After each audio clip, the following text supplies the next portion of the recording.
Hi, I'm Latrina Patrick with Vision University. That is my online platform designed to help you become the best version of yourself. And we use a mind, body, and spirit approach. And right now we are focusing on the mind as we begin to educate you about the ABCs of grant writing. We have been on this journey through the alphabet to help you become better grant writers. And right now we have made our way to the letter J.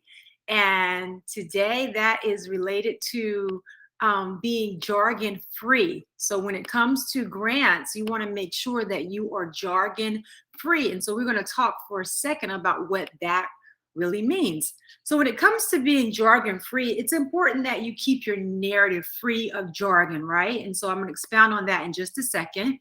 The simple approach is always the most effective with grant writing. People really overcomplicate the process. They get into their heads about what they think they should be writing when all you need to really focus on is making sure that you are able to make a connection with that reviewer on the other side. And you're not going to do that by complicating the language and trying to sound fancy. You just really want to be simple, direct, and effective. And you can do that better when you keep it simple, right? So this is especially true when it comes to the language that you use when you are writing.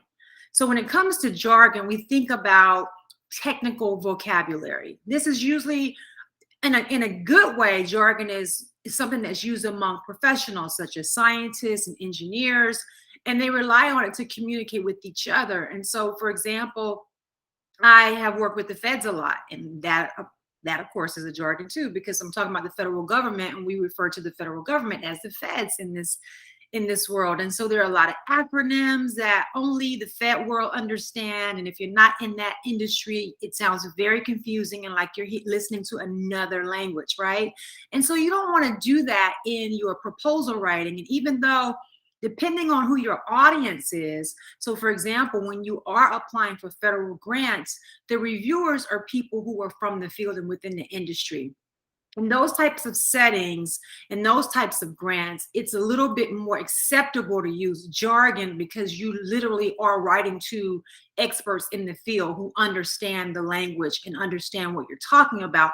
But even in those cases, you still have to, do what we do in the writing world, where the first time we say a phrase, we define it and we put it in parentheses. And then as you continue writing, then you can use abbreviations or an acronym. So in those limited cases, it's a little more acceptable to use jargon, but in general, you want to stay away from it. So to specialized audiences, as I said, jargon is precise and marks professionals in their discipline. It's acceptable. To others, though, if you're not in that arena, then terms are somewhat obscure and often can be very intimidating. And I don't know about you, but when it comes to technical stuff, I get intimidated really quickly about the language, especially when we're talking about data language like bytes and gigabytes and things like that. That can be very intimidating when you don't understand what that means. So if you think about it from that perspective, it makes sense that you don't want to get caught up in all that jargon when you are writing a grant proposal, when the objective with the grant proposal is to be able to get your point across in a very concise yet detailed manner. That sounds like an oxymoron, but it's still the case in grant writing. You want to be concise, but you want to be able to be as descriptive as you can. But jargon does not allow for you to do that. So as a negative term, though, it refers to being wordy, ponderous, inflated phrasing used by writers to make their ideas sound profound and their prose sound impressive. And so if you're thinking about it, one of the telltale signs for me as a reviewer is that when you see that, it's usually people trying to hide the fact that they don't have a lot of substance in their narrative, and they think that using a bunch of words is going to make it appear like they're saying much more than they are, when really it does the opposite. It's an indication that you really are trying to hide behind that you don't have substance in your proposal.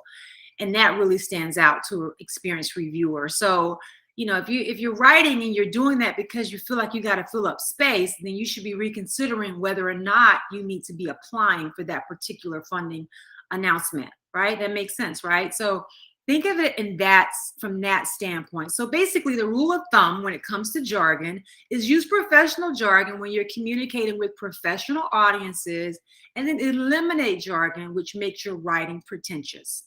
So that's a really simple rule of thumb for you to consider.